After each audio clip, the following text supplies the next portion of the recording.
Good evening from me. My name is Neumann. I'm a member of the European Parliament, and well, we all had to deal with the corona pandemic and ways to readjust our work and our regular lives to it. But sometimes these pandemic, well, it opens some opportunities, and one of them is that more and more people are actually doing webinars, which allow us to come together across cultural barriers, across regional barriers. And that's exactly what we are doing tonight, because I have with me three wonderful women from three different continents. I have with me Diana, who is in Argentina today and who works on the Caribbean and Latin America. I have with me Mozn Hassan, who is from Egypt, who actually could not even be with us in person because she has been under a travel ban for many years. So what we are experiencing with Corona is her daily life for quite a while. Well, so you have some more experience, but I don't think it's an experience we envy you for. And then we have with us Sithembile from South Africa. And I'm very happy that they are with me tonight, because in my daily work around the corona pandemic, I realized that we are missing two perspectives in our European debate. The first perspective is the one of women. We see all these cabinets de guerre, I mean, even the militaristic language already. We see all these people providing analysis and these politicians trying to run the crisis. There are a few women among them, like Ursula von der Leyen in the European Commission or Angela Merkel in Germany, but mostly the response is male and the female perspective is often absent. In Germany, for example, it took us something like 4 to 6 weeks until people realized that closing schools and kindergartens actually is a big problem, and it especially challenges the women who are like expected to stay at home and they would just be fine there. So it's the female perspective, but it's another perspective that I also find often absent from the debate, and that is the global perspective, and especially the perspective of the global south. And those of us who work on foreign policy know that it's a global pandemic, and as a global pandemic, it needs a global response. But we have to fight hard to get that into the mainstream debate and to make sure that there is, amongst all the crisis response within the European Union, because it hit us very hard, there is some space also for such a global debate. And that is exactly what I wanted to give a platform to tonight. But it will not be me speaking.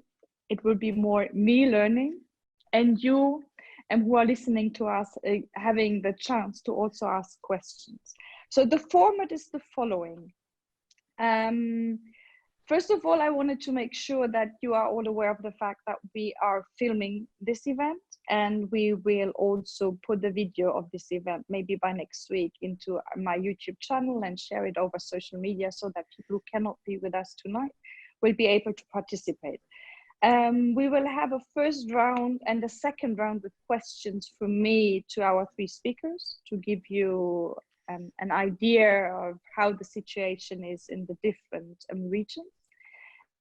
And then I would be very happy to also take questions from the floor and give them to the speakers. You have two options to ask questions. The first option would be to post them in the chat. And the second one is to post them on my social media channels, where we also advertise for this webinar. So that will be especially Twitter, but also on Instagram or Facebook. And that's how we go. We will go until 7, maybe 7:15. It depends a bit on the numbers of questions also we are taking from the audience. And before starting, I would just like to warmly thank the three of you to be with me. It is very nice to have this panel, and already just seeing this wonderful, diverse female cast makes me very happy, I have to say, because it's so different from what I see during the day in my regular life. Maybe that's where we take it from, and I would like to start with Diana, who sits in Argentina and who is working as a lead associate with Gender Association, an organization that focuses a lot on peace, on migration, on climate, and how to bring the gender perspective in this debate. Diana, could you maybe briefly share with us how the corona pandemic, what change it brought, especially for the lives of women in your region, in Argentina, but also in Latin America as a whole? Hello, thanks for having me. It's an honor and a pleasure to share my thoughts with you. To start, I want to put a question, and it's when you ask me what does the COVID-19 pandemic mean for women in my country or in my region, we have to start by recognizing the heterogeneity within groups of women. And we start with questions that I'm going to share the screen now. Okay, so we need to start by questioning why difference sometimes mean inequality. And this is the starting point. So I'll go with a question about how inequality it shapes our society. Then we can look at differences between groups. Those are highly impacted by socioeconomic differences, matters of class, and the impact of being or belonging to a rural or an urban area. Then we have another dimension that it's the differences that appear within groups, which allows us to look to how events might have different impacts for people depending on the access and distribution of resources. They might be material or symbolic, and the practices around the use and control of these resources. So my approach then looks at the common ground between intersectional feminism that looks at those differences between different groups, and the political ecology that looks at the inequality in the distribution and access to resources. This framework can be used to understand the gender impacts of human security, the relationships with the relation with climate action, and the interplay with gender and crisis management. That is the framework what I'm looking at. So in terms of Latin America, we have a very, very diverse region. And when addressing those differences between groups, we have to start by recognizing that Latin America and the Caribbean are the most unequal region in the world, according with the Economic Commission for Latin America and the Caribbean.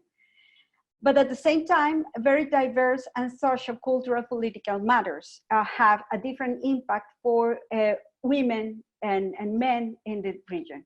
Now, before COVID, we had a number of problematic issues that are common, like for instance, how machismo is the quintessential expression of Latino male culture and how it is linked with gender-based violence in the region. There is an independent consultant that is called Mundo Sur, who has created this database of feminicides. I don't know how it does it say it in English. I think it's totally fine. Feminicide, I think, is the correct feminicides. That it's the rate case, the amount of female assassinated among 100,000 people. And in Latin America, we have huge numbers. In Salvador, you have 6.7 women assassinated, and countries like Colombia, 2.6, and countries like Mexico, almost 7 in 100,000. Then we have another issue that is the impact of the insecurity of having means to survive. Food insecurity has been a pressing issue for the most vulnerable populations in all countries, and it's a matter that greatly affects women head of households. We have countries like Haiti where 40% of the population of the household are headed by women, similar than Dominican Republic, 39%, and my country, Colombia, it's 36. Then again, Latin America, where it's one of the regions where neoliberalism has impacted the creation and the quality of jobs. And there are big pools of female workers that rely on precarious jobs in the service sector, like tourism, catering, cosmetics, retail, sales, and of course, domestic work. And these are like labor pools that are very flexible, easy to replace, and volatile to economic stress. Then we also have a region where we have experienced waves of authoritarianism, democratization, and progressiveness. but we are a region where, despite having regular elections, there are big threats towards the democracies, like the corruption, the lack of transparency, the lack of accountability, and the rule of law. So these key issues have shown the deterioration of democracy. And that was the reason behind the social mobilization that started, had happened for a very long time. And now it's starting to happen in other parts of the country. And of course, we have the impacts of climate change and the global pandemic. So now with COVID, we have other issues that are impacting.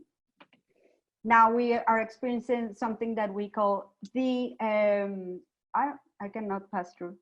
Okay, the silent pandemic. There's an increase in gender-based violence. The gap between essential and not essential activities has greatly impacted women at work. The pandemic has required a lot of state of exception measures that impose attacks on democratic rights, especially to the right of mobilization and protest. There is a relocation of resources that it's withdrawing money from social programs, especially for education and social issues, that are now used for other issues. And especially it's pointed that in Colombia, for instance, now they are spending a lot of money on getting light weapons for controlling social protests. And again, this is the big last thing, is the burden of care. How women are experiencing this pandemic within their households, having to cope with the reproductive care that they have to hold in their houses, but also facing something that we call communal care, taking care of this sort of solidarity pots where people in poor neighborhoods are putting food, are cooking together to provide food to others. And what kind of responses does government have for that increase of care? Thank you, Diana. And it actually, I have to say, sounds a lot like the experiences that we have here in Europe, that some of the, let's say, discrimination trends that are of course bigger in Latin America than they may be here are also exacerbated or getting even worse because of the pandemic. So maybe I would like to hand over to Mozn, and I don't know how we do that with the view that the shared desktop disappears so that we can see Mozn again. I'm gonna well now. So I would like to give the floor now to Mozn to share her experience, especially on the work of human rights defenders and women human rights defender, because Mozn herself has been working many years as a women's human rights defender. As a campaigner, she has won the Alternative Nobel Prize in 2016. And as I said, she is under a travel ban actually for, I don't know how many years now, Mozn.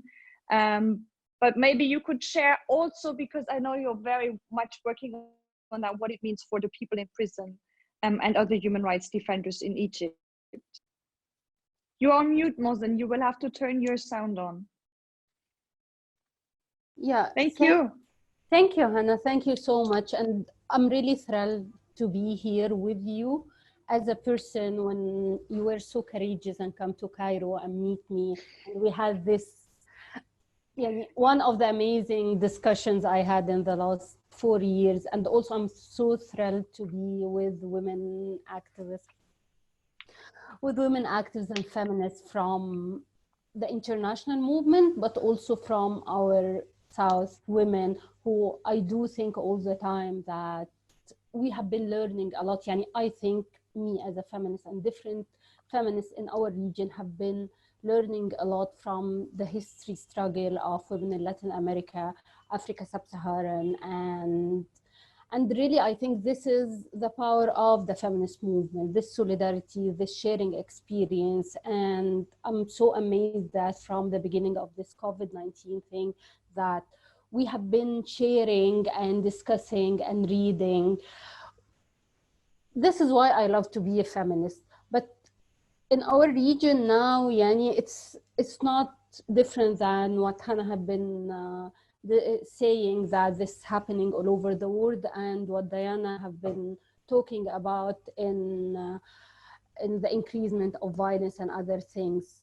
But to see our region, we are now in a problematic situation on different things. Women have been facing gender-based violence from the public and the private life, from non-state and state actors.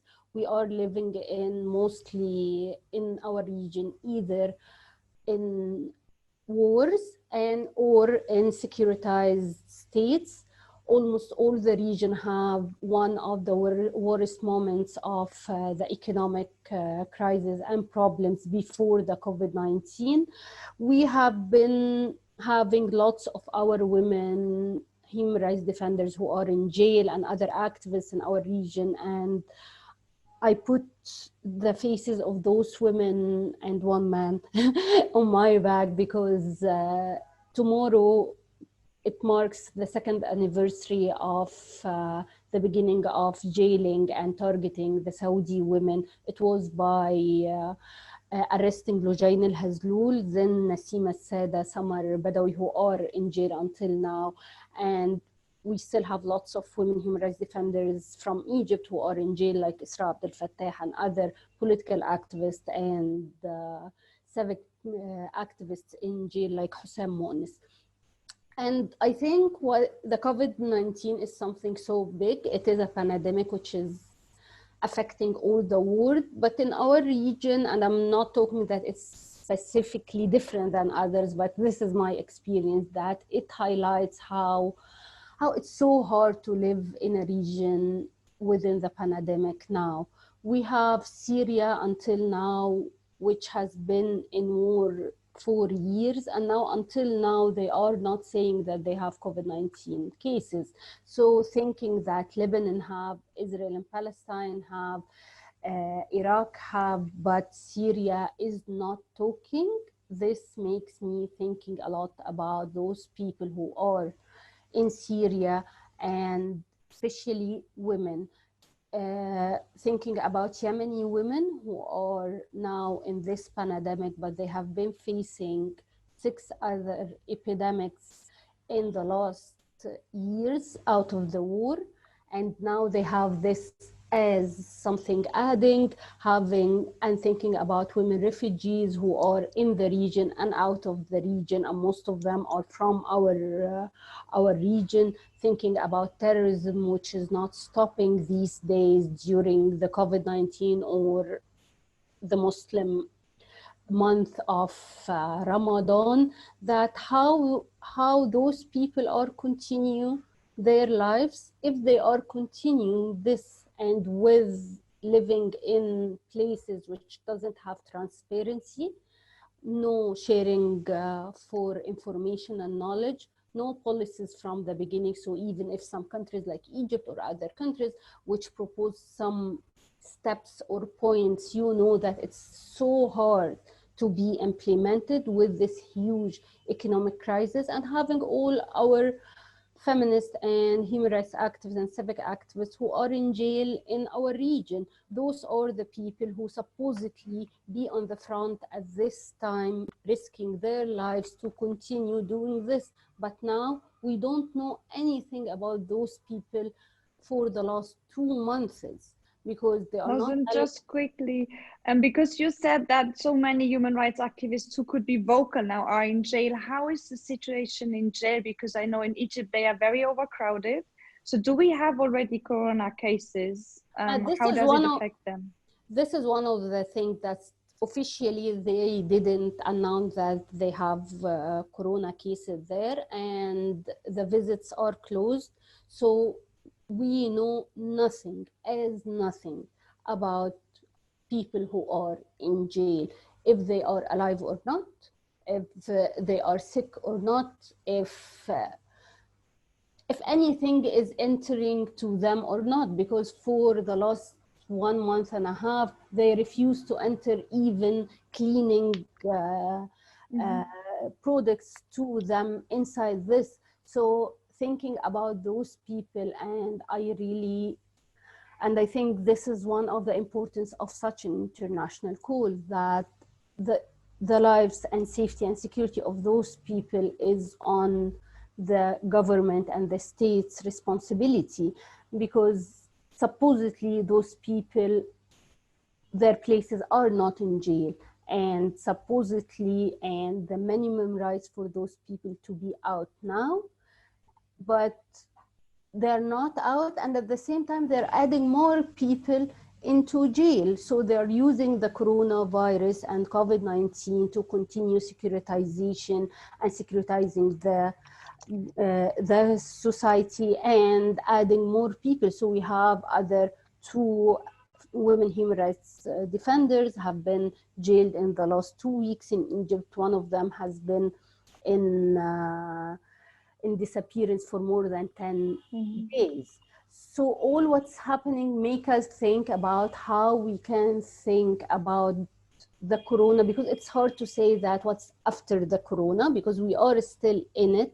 So for those people who are in jail with this lockdown and the bad smear campaign against the civil society, social movement and feminist movement, and how we can live with this hard economic situation, which will be harder, with this violence which is accepted by state and non-state actors, and it is increasing, and with the limited resources from the beginning even these regimes have. So how could we continue, how countries who are facing their people facing war, and we still have war continuing in these countries, like what's happening in Libya. So what is the prospects for this region, and what's the prospects of women in this region while people are not thinking about their voices? How many meetings people are inviting those peace builder activists to the meeting to see if they will give a loan or they will enter international organization to certain countries? How many women human rights defenders are talking now while countries have been given loans, or the situation, if they are thinking about the situation in jails? Thank you. Thank you. Thank you, Mozn. And I think we are all about to realize, and that doesn't make the situation any easier, that this will continue. So it's not something of 2 or 3 weeks and then we are over it, but we will have to find our way in this very weird situation. So I would like also to give Sithembile, who is a professor at the University of Pretoria, but also a very famous writer, somebody who is often in the news, also in the USA and internationally, which gives her, I think, a very strong voice also to represent the situation of women in her country. And maybe Sithembile, aside of speaking about the situation for women in your region, I would be very interested, before giving the floor to our audience, on what kind of possibilities you see to also internationally solidarize that struggle, also given the fact that South Africa is actually in the Security Council at the moment. So maybe you also have some information on what the UN is doing and planning on this one. Thank you. Thanks so much for inviting me here. You know, listening to Diana and listening to Mozn, there's so many similarities in the situations in our regions and in our countries.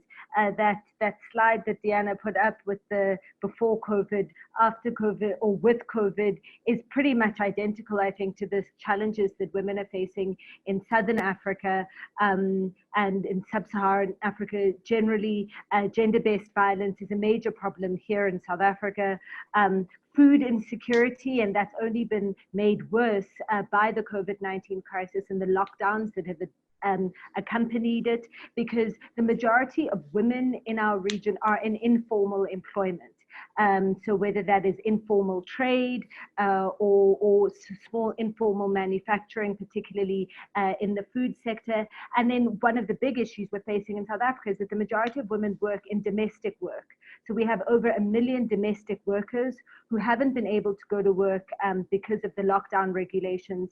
And whereas over years there's been a fight to have domestic workers, their position formalized to get employers to register their domestic workers so that they would have access to unemployment funds, for example, and employment protections. What we've discovered now during the lockdown is that of the over 1 million domestic workers we know that there are in the country, only 11,000 got access to unemployment benefits, because the majority of employers haven't registered their domestic workers, placing them in an even more precarious position than they were in the past. What's been interesting is that we haven't seen the same increase in reporting of domestic violence, gender-based violence that we've seen in other places. But it seems like a reason for that isn't that there's less domestic violence actually happening. It's because of the securitization around the lockdown. So the incidence of police complaints against the police and police brutality have gone up about 12%. And so it seems as though a lot of women are actually just scared to go out to approach the police. There have been all sorts of positive things brought about, like helplines and a lot of support given to shelters. But for many women, if you're stuck with your abuser in your home, even calling the police to get to a shelter can be incredibly difficult. And so, you know, that's going to be something that I think that we're going to need to keep watching over time. In terms of South Africa's role in the Security Council and in the AU around these issues, a lot of what our president seems to be focused on is on getting financial relief in the form of debt cancellation for the government. But I think that one of the big areas that we need to lobby more for is for the government to approach and to take a stand against its own. And yesterday our president apologized for the police brutality and some of the actions of the army. But I think that there's a lot more that can be done about stopping the security approach to the lockdowns, because that places women more than men in a very vulnerable position. And so I think that would be the biggest area to focus on. And then, of course, the burden of childcare, which is always on women, has been exacerbated by schools being closed, but also that many of our frontline health workers, our nurses, don't have the protections that they need, and their children don't have childcare. And this is something that hasn't really been spoken about much in our context. Sithembile, maybe one quick follow-up question, because you mentioned debt relief. I mean, debt relief always is a good idea, but for me, the question is, at the moment, to have debt relief, would that automatically translate into better health system, or is it more of the old debate?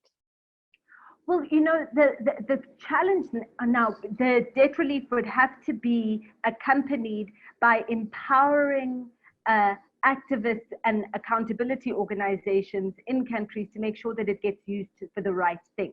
Because, you know, part of the concern at the moment, for example, is that with all the money going to COVID-19 in countries like Kenya, in South Africa, there's going to be less money going towards reproductive health. And less money going towards the HIV crisis, for example. And so it's to make sure that those debt relief funds actually get used for the correct thing. I was speaking to somebody in Uganda earlier today who said that their government had bought more and more light weapons to maintain or to enforce the security during the lockdown. So I think that, you know, yes, there can be debt relief, but there also needs to be a lot of monitoring. And I think from inside countries to make sure that the money gets directed to where it's meant to be. So basically debt relief, but with conditions. I would like to pick up one question from the audience, and everybody else feel free to also ask questions. And I would like to direct it to Diana directly, because you had this amazing chart that looked at before and after COVID-19. I remember in the German TV show, one of our gender equality professors said that this pandemic will basically be a backlash for women, taking them 30 years back in their fight for gender equality. So for me, the question is, Diana, from your own experience, what would be the discrimination against women that we now see with pandemic that will disappear once the pandemic is over? And where do you see the more longer term detrimental effects on gender equality? Well, as my colleagues have pointed out, the issue is that COVID seems to shadow important matters that were changing over time and had been taking long time to change. So on the one hand, I think that the response to COVID has been on the one hand reactive and on the other hand proactive. And when we talk about reactiveness, I tend to think that the effects of COVID will push back women towards those feminized sectors that they have held for so long. So there will be a reinforce on the reproductive care and all the social responsibilities that are attached to gender matters, like childcare, health system. And also, we never have to forget that in this context, most of those areas are either outsourced or they are very precarious. So it will imply that at the end, a big pool of women will have a greater income inequality. Mm-hmm. That is on the one hand. And on the other hand, I would like to think that because of this mobilization, and there are a lot of women thinking that they don't consider feminists by themselves, but are overwhelmed with care, that this will mean that there will be a lot of women rethinking about their own responsibilities and how to address those inequalities in a bigger sense. So that could actually be an upside or something that may change to the positive in the future because of the pandemic.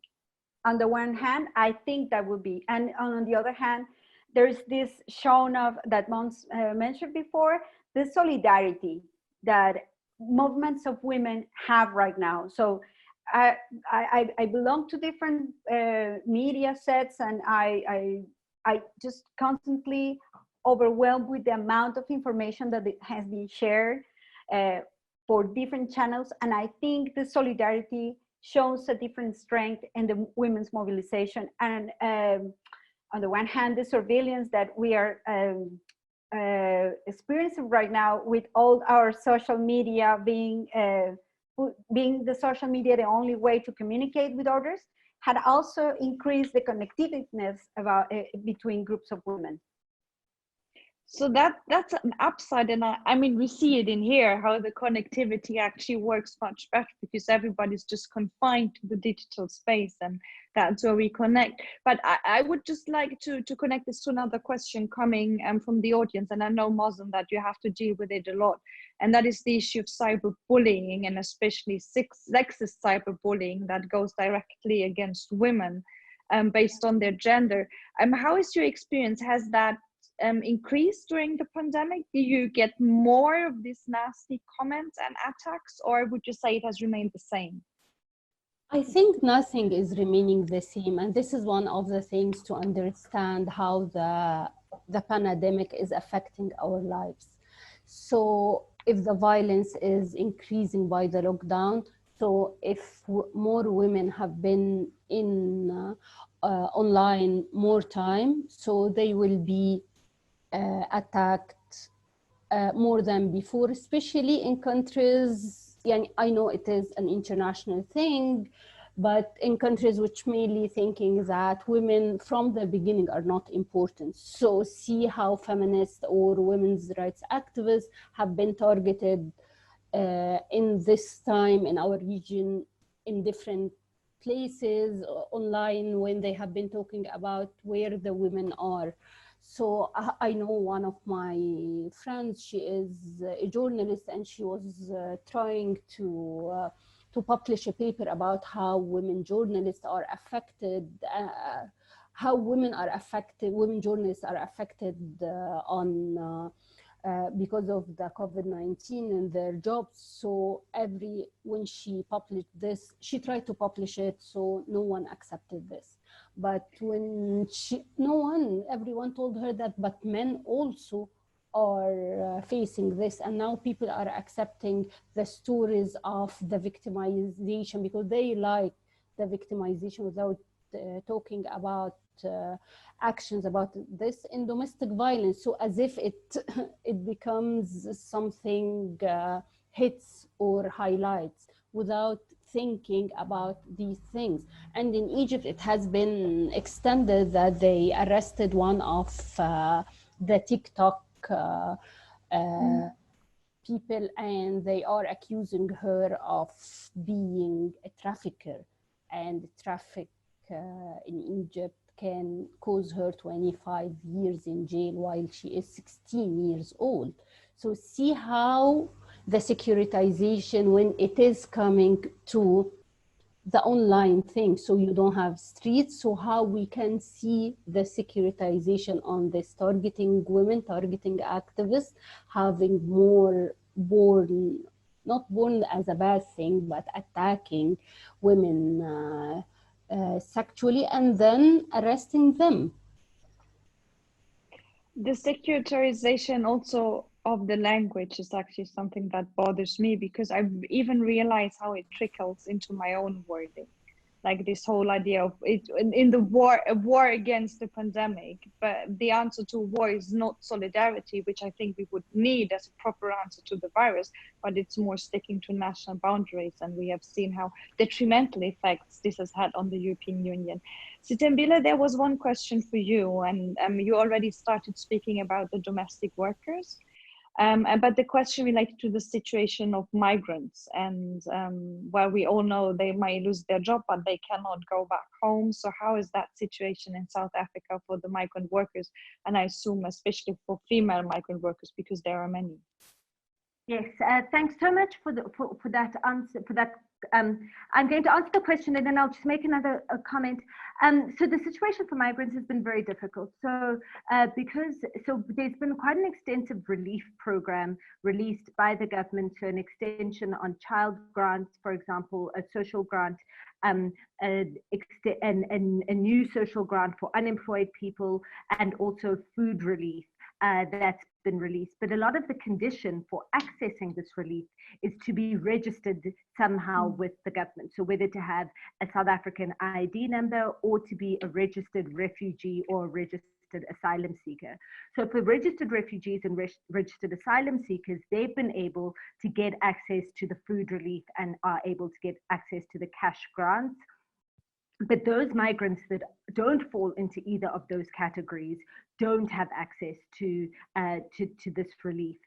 You've also had a lot of the migrants that we have got that are undocumented are doing informal work, and so they haven't been able to do their work and to get money, and so a lot of that has then fallen to non-governmental organizations, churches, to try and fill that gap, basically for migrants. The other challenge is that with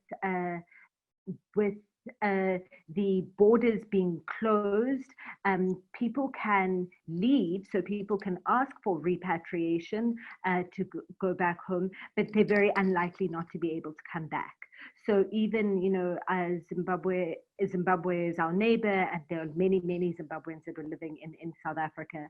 And even when they have lost their jobs here, many of them are very reluctant to go back to Zimbabwe because of challenges about whether they'll be able to come back in.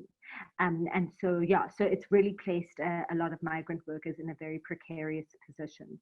In terms of how we think about sort of a post-COVID world or what's going to change, I did want to say that I think that we need to be very careful about talking about debt relief with conditions that are set externally, because I do think that you need to have some scope. You know, one of the big things, I think Diana was speaking about it, is that one of the major challenges that we have is infrastructure.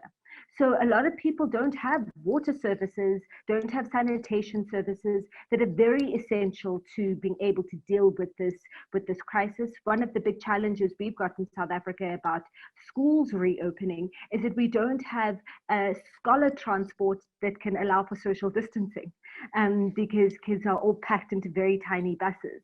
And so I think that governments must be able to respond to the challenges in their own countries, but certainly I think that what rather needs to happen is that people inside those countries must be able to be empowered to make sure that they can hold their governments accountable.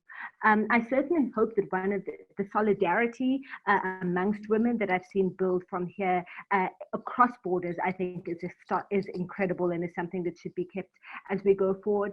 But I also think that something that we need to look at is to build solidarity around employment, and ensuring employment security or dignified, secure employment for people. So many of the challenges that we're seeing in our region comes from precarious employment, from informal employment, or from employment that is not secure, in formal employment that isn't sufficiently secure. And that affects women disproportionately. The next question actually features in quite well to this one. And I would like to take two questions together. The first one is, we are now sharing all this very important information, but sometimes the whole information that people get is actually overwhelming, especially if we also look at the regional responses. So the first question would be, how is that effectively being shared? What are the ways that we are all able to learn from each other? And the second one is actually very concrete in this regard. Can you share from your own country or region experience things that helped? So how did we tackle these challenges? Just to give a very small idea that came into mind from Europe, we have this kind of code word that when you go to pharmacy and you say, and I think it's COVID-19 mask, then they know that they can call someone to get you support because of gender-based violence. So even when the man is with you, there would still be a way to share that you are actually feeling threatened without him realizing it. And so maybe Diana, you can start with first sharing some of the positive examples to deal with the pandemic and its effects on women. But also, if any one of you has knowledge on these systems of where we can share it and build on this knowledge, I think that would be also very important for us to learn. Well, according to my view, one of the positive things that the COVID-19 has spread is the need to consider the care as an approach to policymaking, like how the social care, it's a matter that we cannot keep on the back of the political decisions. And by saying this, I'm not only talking about the reproductive labor, but also towards other kind of crises and possible ways to start out conflict, like for instance, the climate change. It is incredible that the world has been able to mobilize so many resources towards an urgent crisis like COVID-19, that of course it's a threat, but it's not the same kind of threat that we experience globally with the global change. And this is something that needs to be addressed. And how it's been addressed by women in this region? Well, we have an amazing network of eco-feminists that had been putting the effort to show how the change in everyday life, but also the need to change the scope of attention of policy making needs, it's an answer towards the threats that the global climate change represents for us. And in that sense, there's an interesting debate that it's been going on for quite some time about the need to present a different economy of decreasing the gains and relocate and organize better those sectors that need to be addressed. And one of them, of course, it's all the things that are surrounded by social care, health, education, which are massively appointed by women. So then we have this kind of responses. And so it's of course, not just gender, but system change. Yes, indeed. And in Latin America, there have been, in different countries, there have been different responses. Like, for instance, in Brazil, you have like WhatsApp numbers that you can contact if you cannot talk by the phone to a request for help in case of gender-based violence. There is a counterfact, and it's that a lot of women don't trust police because of the oppressive that they have shown in the past. And maybe Mozn, your experiences and how you deal with it, maybe also with the prison situation, I can imagine that there may also be some solidarity and some ways to go around. Yes, and I think really there is the essence of the feminist movement, which has been experienced in different things now.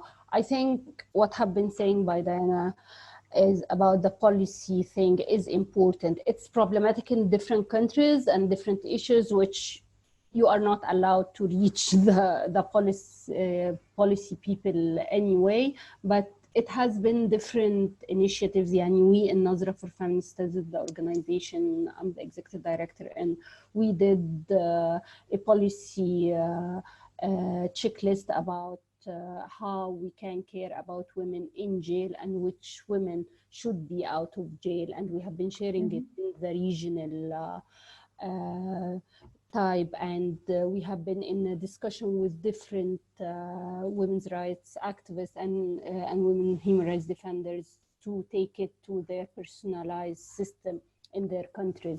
Also, we did also a policy checklist about how the state can deal with the well-being and psychological support for women from a gender perspective in this pandemic. What would be on that checklist? Could you just give us 2 or 3 examples on how the state could do better?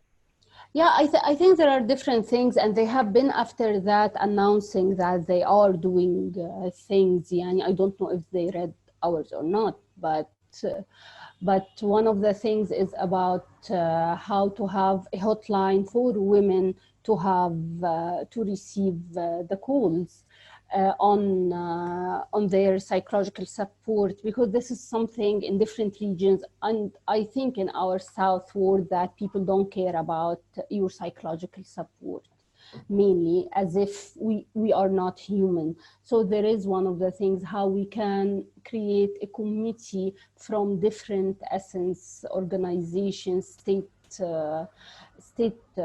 places and syndicates and civil society in coordination with the different psychiatrists and hospitals, how to help by giving tips generally, but also how to care about special needs at this time. And we all know that people who have a more sensitive psychological situation now, they can be harmed more. And how also to keep those people inside the psychological institute safe and clean, and not to be another locked place as if it is a jail, as example. So we did this different initiatives came from the region in Lebanon. One of the organizations, they turned one of the houses to a shelter just to help survivors of sexual violence, because most survivors of violence generally, because most of the shelters are closed and not clean. As example, there are different organizations in Egypt and other countries who are giving the psychological support by phone or online. At this time, we are publishing different tips. So there are different, and also in the economic situation, and caring especially, I think, with the health sector, which most of them are women, and at the same time they have this double burden, that they have families and at the same time they are the main provider of this, and not to have this double discrimination all the time on them. Because first of all, I see that Diana is actually answering people directly in the chat, which I think is amazing. So thank you very much to answer the specific question that focused on what organizations are part of this network. And there was another question before I give the floor also to Sithembile, because it may relate to that. And that is, how has the situation in the health sector, and especially we know many women are working in the health sector, maybe changed to the better during the pandemic? And I have to share from the experience in Germany that it's actually, let me say, it's two-sided. The one thing is in Germany, those working in the health sector are given a certain amount of money. I think it's something like 500 or 1,000 euros because they work especially hard and they're in this sweat. And at the same time, they had actually changed in the immediate emergent response, like the restrictions who work. So they can work longer, they can work more, they can work under more severe conditions.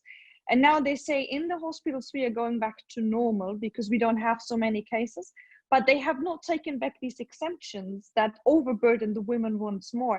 And that is something I think we have to be very, very careful that this loosening of health, of work security that was maybe needed in the immediate response is taken back, so that it will not become the new normal, as we have to do it with the political freedoms. But maybe Sithembile, you can share also a bit of the positive examples and also the changes in the health sector for women. Okay, thank you so much. I think that, you know, in terms of networks of women, I think that one of the things that's been great to see in our region is how women's organizations have come together. So there's a great resource, Pan-African Women COVID-19.org, that's been set up by Feminist to share stories and experiences and strategies and tactics across the sub-Saharan African region amongst activists about how to respond. And some of the things I think that have been very clear in our region is very localized responses to women's challenges. So for example, in Kenya, one of the women's activists in Kenya, Rachel Mwikali, she has gone around organizing clean water in Matare, which is one of the big slum areas in Kenya.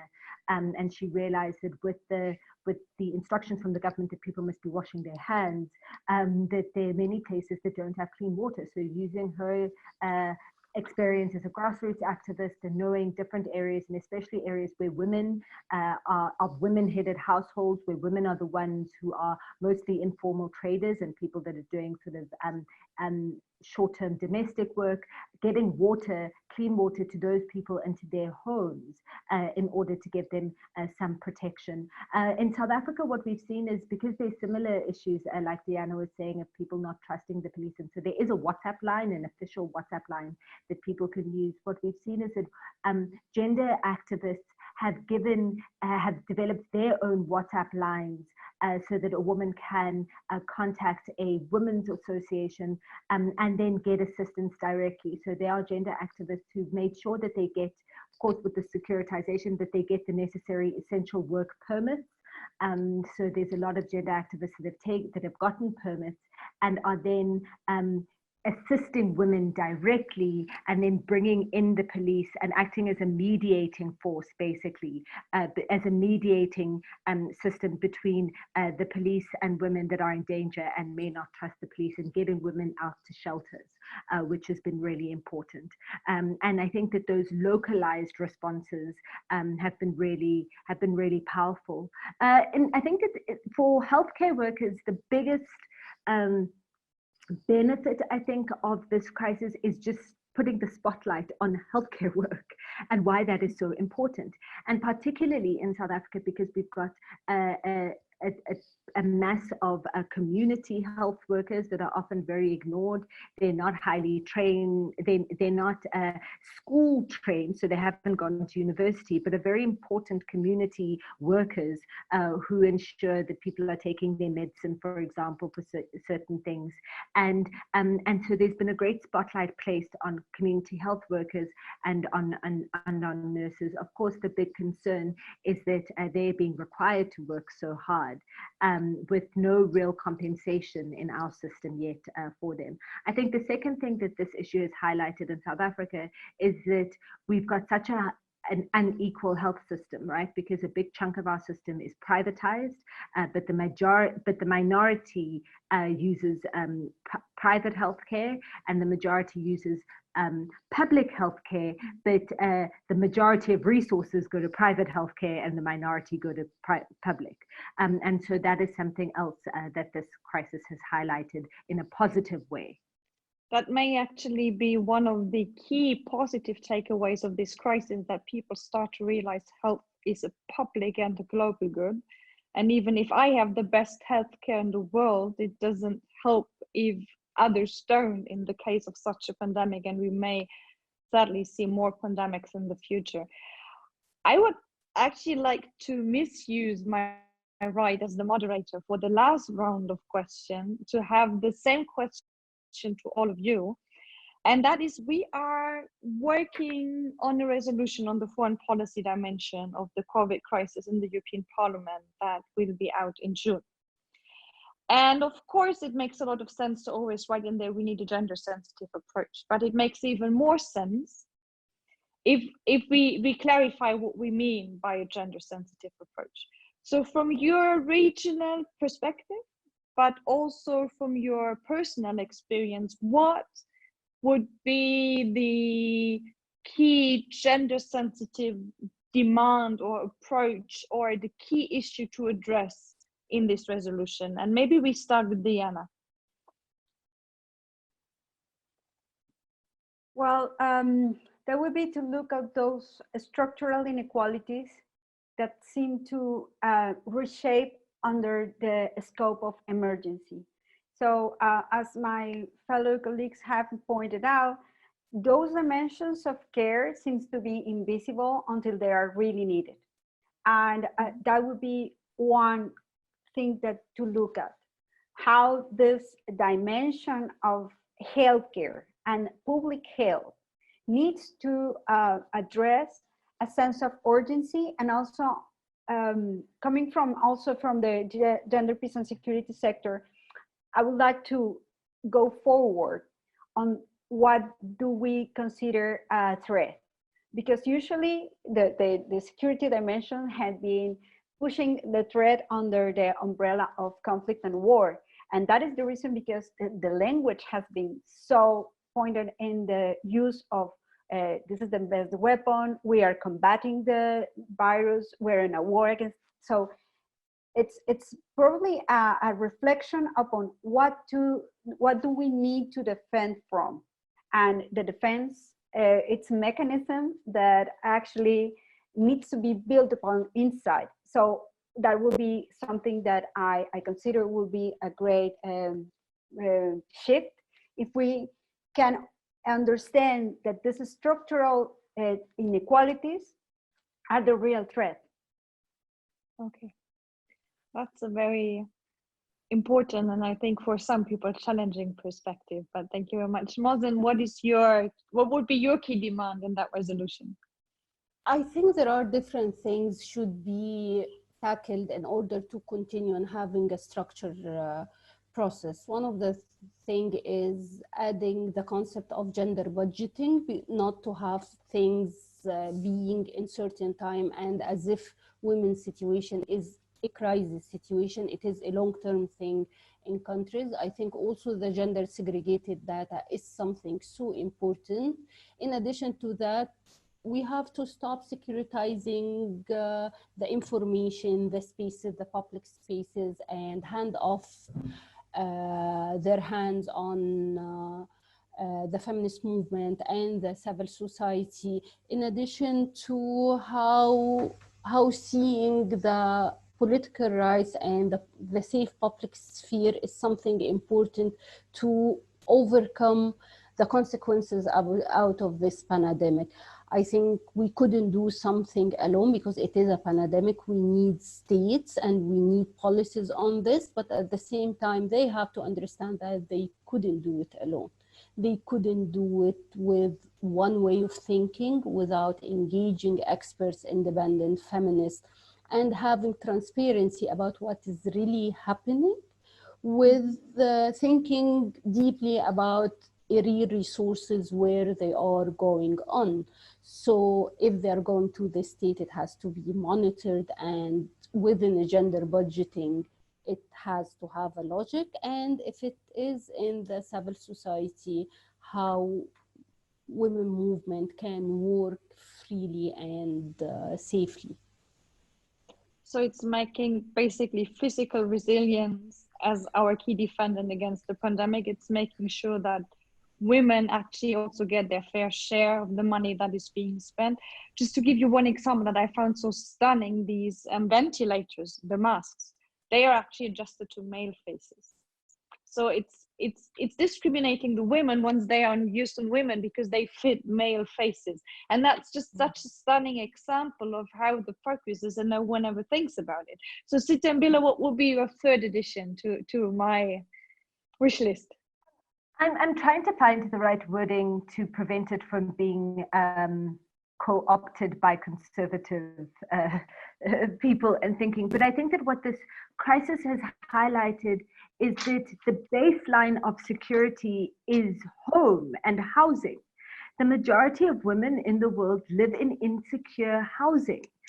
So we've seen it so much here in South Africa that people are living in housing that isn't properly insulated, that doesn't have proper sanitation, that doesn't have proper water. And then over and above that, in housing that's too small. And then over and above that, they are in homes and in housing with people that are a threat to them. And so really thinking about that when we think of security, we're not just securing the state, we're also, we're securing people and individuals, but we need to give them a safe home to be in a genuine sense, right? So that isn't saying that women must be at home in the kitchen. That's why I say that, I worry that it's the sort of thing that can be weaponized by conservative people. But I think that, the neglect in global security and in our politics of the fact that we take it for granted that there's somewhere that you can go home to that's safe, and that's the baseline of all security. And because that's often seen as women's domain, it gets ignored as we think of security threats or when we think internationally. And I think that's certainly something that this crisis has revealed, is that a big international crisis has its foundation in many ways in what people can do at home. And I think that would be an important awareness to bring to the international sphere. So maybe that shift to looking at the pandemic as a security issue may actually help us to strengthen the notion of human security rather than the classical national security, which then puts women in an equal status to every other human being, which would actually be a big step forward for many. So I would like to thank all of you very much for sharing your experiences from your regions, but also your expertise on this issue. And at least I am an endless optimist, and as much as I hate this pandemic and as much as I hate that I'm not being able to meet people, I'm missing people so much, and I'm missing the hugs and also the physical contacts. So this is quite a challenge, but as you pointed out, if we use it wisely, it may actually help to shed light on some of the biggest discriminations and problems that we have in our societies and that we had before the pandemic. And maybe also be an opportunity to break up some of these patterns, like healthcare is always taken for granted, care at home is always taken for granted, that we're actually now really discussing about gender-based violence and what we can do about it. And that also the solidarity is growing amongst women all across the globe. And thank you very much also for sharing these organizations that do the work in the chat.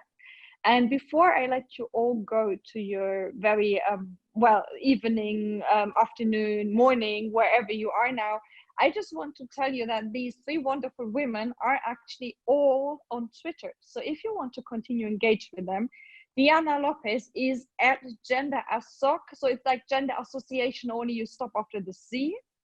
Maybe one of my staff members can put these Twitter handles in the chat for those who do not get it from telling. Then Mozn Hassan is at Mozn, so like her first name, or at Nazra Egypt, which is the organization she is heading. And Sithembile is at S and Mbete. So these are the Twitter handles, and that's also part of the solidarity. Let's get connected there. Let's continue the discussion. And I will follow the great work all of you do, and I hope I can do my little part by bringing these voices into the European Parliament discussions, where sadly far too often foreign policy is still, as I think Samantha Power wisely put it, people with badges meeting people with badges, and it has to be much more. So thank you all very much for being with us tonight. Thank you to the three of you for your time, your preparation, and the wonderful work you do in your regions. And it was my pleasure to host you here, and have a wonderful evening, all of you. Thank you so Bye. much. Thank you.